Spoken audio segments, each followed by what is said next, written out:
حضرت جابر ابن عبداللہ رضی اللہ تعالیٰ عنہ سے روایت ہے، فرماتے ہیں رسول اللہ صلی اللہ علیہ وسلم نے ارشاد فرمایا، تین عمل ہیں کہ جو شخص ایمان کے ساتھ انہیں کر لے تو روز قیامت اس طرح حاضر ہوگا کہ جنت کے جس دروازے سے چاہے داخل ہو جائے۔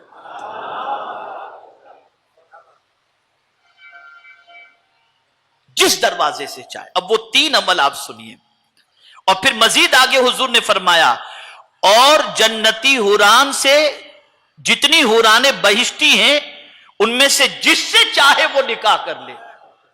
یہ بھی پروردگار کے پیارے حبیب صلی اللہ علیہ وسلم کا ارشاد ہے۔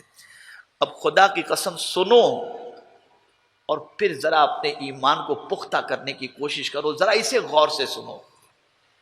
آقا کریم صلی اللہ علیہ وسلم نے ارشاد فرمایا، وہ اعمال میں سے پہلا عمل کون سا ہے؟ سرکار نے تین عمل کی بات کی نا، کہ جو ایمان کے ساتھ یہ تین عمل کرے گا جنت کے جس دروازے سے چاہے وہ داخل ہو جائے۔ اب ان اعمال میں سے پہلا عمل کون سا؟ سرمایہ داروں، تاجروں، دولت مندوں، ذرا غور سے سنو۔ میرے آقا صلی اللہ علیہ وسلم نے ارشاد فرمایا، جس کسی نے کسی مسلمان کو مشکل کے وقت چھپا کر قرض دیا۔ کیسے قرض دیا؟ چھپا کر قرض دیا کہ اس کی عزت نفس مجروح نہ ہو، اس کی عزت نفس مجروح نہ ہو، تو اب سرکار فرماتے ہیں کہ وہ جنت کے جس دروازے سے چاہے داخل ہو جائے۔ ایک قرض مانگنے والا آپ کے پاس آیا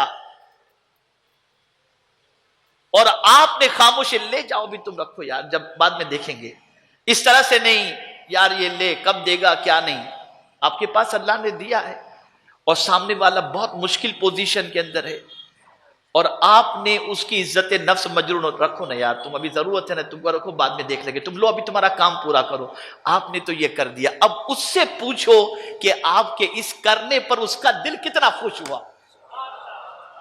نفسیات کے اعتبار سے آپ صرف سوچو کہ اس کا دل کتنا خوش ہوا ہوگا۔ ارے ایک مومن کا دل خوش ہو جائے تو مولا خوش ہو جاتا ہے، اس کے حبیب خوش ہو جاتے ہیں۔ اور ایک طریقہ اس میں یہ بھی محدثین فرماتے ہیں، شارحین حدیث، کہ مخفی طریقے سے قرض دینے سے مراد یہ ہے کہ کسی کے ذریعے بھجوا دیا۔ آپ کا دوست ہے، آپ کا قریبی ہے، آپ سے مانگنے میں ہچکچاتا ہے کہ یار میرے دوست کے سامنے میری آبرو چلی جائے گی، لیکن آپ کا دوست پریشانی کے اندر ہے اور قرض کے سلسلے میں پریشان ہے، آپ نے کسی کے ذریعے بھجوا دیا اور کہہ دیا کہ میرے دوست سے کہہ دینا میرا نام مت لینا، میرا نام مت لینا، اس سے کہنا یہ لے لے، جب تیرے پاس آئے تب تو دے دینا۔ تو اب یہ چھپا کر آپ نے اسے قرض دیا، آپ نے تو اسے قرض دیا، مولا نے جنتی عطا فرما دیا، مولا نے جنت۔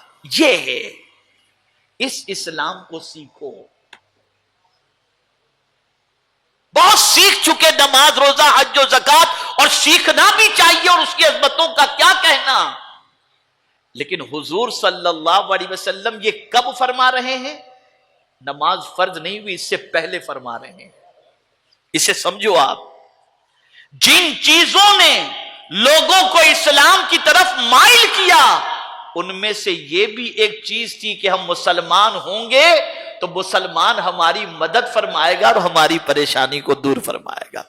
تو اب آپ دیکھیں، ایک تو عمل حضور نے یہ بتایا کہ من ادا دینا خفیہ، جس نے کسی مسلمان کو مشکل کے وقت چھپا کر قرض دیا کہ اس کی عزت نفس مجروح نہ ہو۔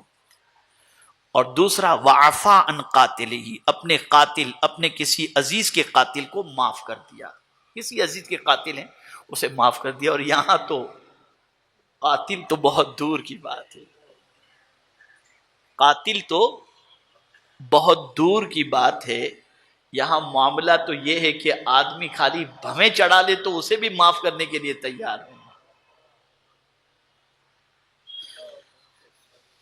تو اپنے قاتل یعنی اپنے کسی عزیز کے قاتل کو معاف کر لیا، یعنی قصاص نہیں لیا۔ اور تیسری چیز وقرأ فی دبر کل صلاۃ مکتوبۃ 10 مرات قل هو اللہ احد، اور ہر فرض نماز کے بعد، غور سے سن لیں، یہ شاید آپ آسان سمجھیں گے، قرض دینا آپ کے لیے مشکل ہوگا، معاف کرنا مشکل ہوگا، لیکن یہ تھوڑا سا آسان سمجھیں گے۔ لیکن میں عرض کرتا ہوں آپ قرض بھی اس طریقے سے خفیہ طور پر دو کہ اس کی عزت نفس مجروح نہ ہو۔ تو آقا کریم صلی اللہ علیہ وسلم نے تیسری بات جو فرمائی، تیسرا عمل، اگر کوئی ان میں اور ہر فرض نماز کے بعد 10 مرتبہ قل هو اللہ احد پڑھ لیا کرو، یعنی اگر کوئی شخص ہر فرض نماز کے بعد 10 مرتبہ سورہ اخلاص پڑھ لے تو اللہ تعالیٰ اسے بھی بغیر یعنی اسے بھی جنت کے جس دروازے سے وہ چاہے گا داخل فرمائے گا۔ لیکن صدیق اکبر کا کیا کہنا، وہ پوچھنے میں کوئی کسر نہیں رکھتے تھے، اور وہ چاہتے تھے کہ حضور کی امت جتنی زیادہ سے زیادہ جنت میں چلی جائے بہتر ہے۔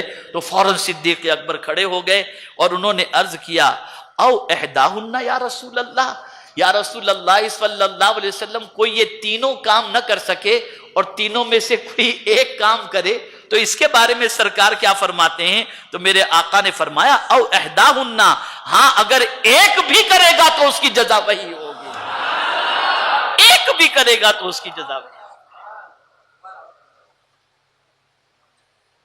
آپ ذرا سوچو، ذرا غور کرو، میرے پیارے آقا صلی اللہ تعالی علیہ وسلم کے پیارے دیوانوں، رسول گرامی وقار صلی اللہ تعالی علیہ وسلم نے اس طریقے سے ارشاد فرمایا۔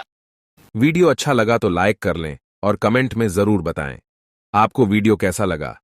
آپ کی کوئی رائے ہو تو ہم سے ضرور شیئر کریں۔ اگر چینل پر نئے ہیں تو سبسکرائب کر لیں۔